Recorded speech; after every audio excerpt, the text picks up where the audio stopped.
પ્રણામ.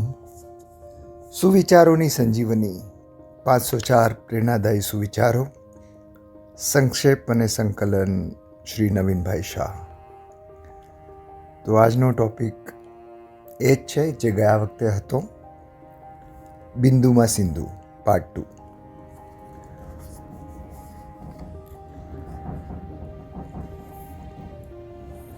જિંદગીને પહેલી સમજીશું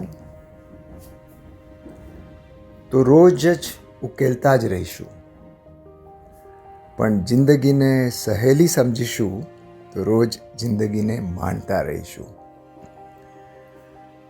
લાગણીશીલ માણસ કોઈ પણ ભોગે સંબંધ સાચવે. પ્રેક્ટિકલ માણસ સંબંધમાંથી ફાયદો ઉઠાવે, અને પ્રોફેશનલ માણસ જ્યાં ફાયદો દેખાય ત્યાં જ સંબંધ બનાવે. ગોકુળ આઠમના દિવસે કયો ખ્રિસ્તી પોતાના બાળકને કાનુડો બનાવે છે? તો ક્રિસમસના દિવસે શા માટે તમારા કાનુડા જેવા દીકરાને જોકર બનાવો છો?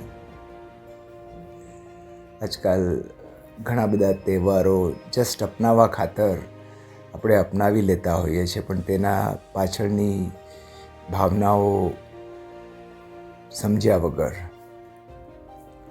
સત્ય ક્યારેય એવો દાવો કરતું નથી કે હું સત્ય છું, પરંતુ જૂઠ હંમેશા દાવો કરે છે કે માત્ર હું જ સત્ય છું.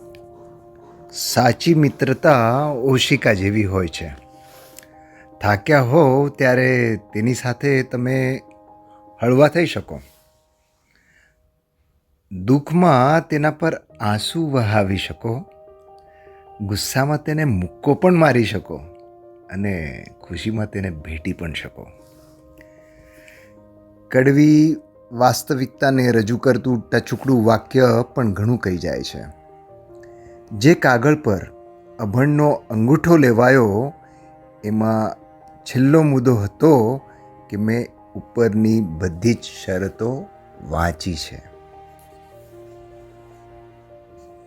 આપણે ઘણીવાર આ અભણ જેવા જ છીએ. સ્પેશિયલી ઇન્ટરનેટના જમાનામાં જ્યારે અમુક એપ્સ ડાઉનલોડ કરતા હોઈએ કે કોઈ બીજી જગ્યાએ ફાફા ફોડા કરતા હોઈએ ત્યારે આવે લાંબુ લચક, અને આપણે આમ ઓકે કરવા જઈએ ત્યાં પાછું રિમાઇન્ડર આવે, you have not accepted the terms and conditions. એટલે પેલા નાનકડા બારીમાં જઈએ, ત્યાં રાઇટની સાઇન પર ઓકે કરીએ અને આપણી એપ ડાઉનલોડ થવાનું શરૂઆત કરે. હવે મને સાચે કહો, આમાંથી આપણે કેટલી વાર એ ટર્મ્સ એન્ડ કન્ડિશન વાંચતા હોઈએ છીએ? આપણે ત્યારે અંગૂઠા છાપ જ થઈ જઈએ છે ને ખરી વાત? દુઃખનું કારણ કર્મનો અભાવ, સુખનું કારણ કર્મનો પ્રભાવ, અને શાંતિનું કારણ પોતાનો સ્વભાવ. આ સંસારમાં સૌથી સારી દવા હસવું છે, સૌથી સારી સંપત્તિ બુદ્ધિ છે, સૌથી સારું હથિયાર ધૈર્ય છે, સૌથી સારી સુરક્ષા વિશ્વાસ છે, અને આનંદની વાત એ છે કે આ બધું જ મફત છે. ગલતી જીવન કા પન્ના હૈ, लेकिन रिश्ता पूरी किताब है. ज़रूरत पड़ने पर गलती का पन्ना फाड़ देना, लेकिन एक पन्ने के लिए पूरी किताब कभी मत फाड़ना. સારા જીવનના સરળ નિયમો: તમારું હૃદય 100% ભરેલું રાખો, તમારા હાથ 100% કાર્યરત રાખો, અને તમારું મગજ 100% ખાલી રાખજો.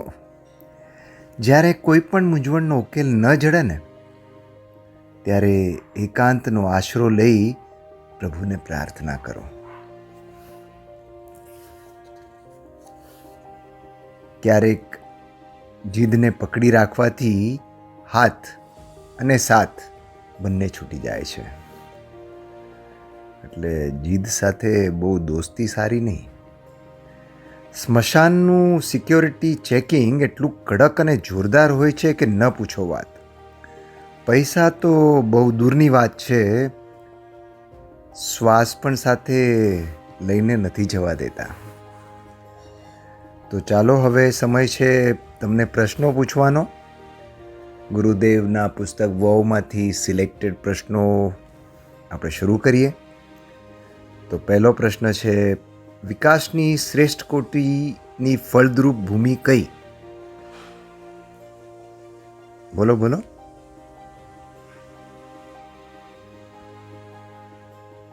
મોદીજી નથી આવતા અહીંયા વિકાસમાં, તમારે જાતે જ નક્કી કરવાનું છે. તો વિકાસની શ્રેષ્ઠ કોટીની ફળદ્રુપ જમીન પ્રેમ જ છે. પ્રેમની ઘણી બધી વ્યાખ્યાઓ છે, પણ ગુરુદેવ જે પ્રેમની વાત કરે છે બહુ જ વિસ્તૃત પ્રકારનો છે, અને એ આપણને કરતાં આવડી જાય તો કામ થઈ જાય.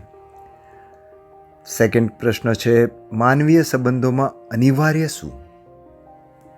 ફરી એકવાર, માનવીય સંબંધોમાં અનિવાર્ય?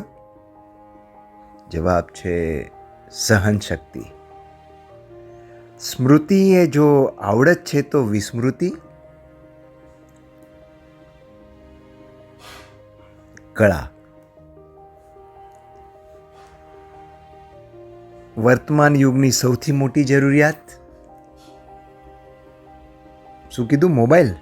અરે ના ભાઈ ના, સૌથી મોટી જરૂરિયાત છે હળવાશ. તો બસ ચાલો આપણે હળવા થઈએ, વિસ્મૃતિની કળા શીખી લઈએ, થોડું થોડું સહન કરતા થઈએ અને આપણા પ્રેમનું વિસ્તૃતિકરણ કરીએ. એ જ મંગલ કામના સાથે નાસિકથી અમિતના જય જિનેન્દ્ર.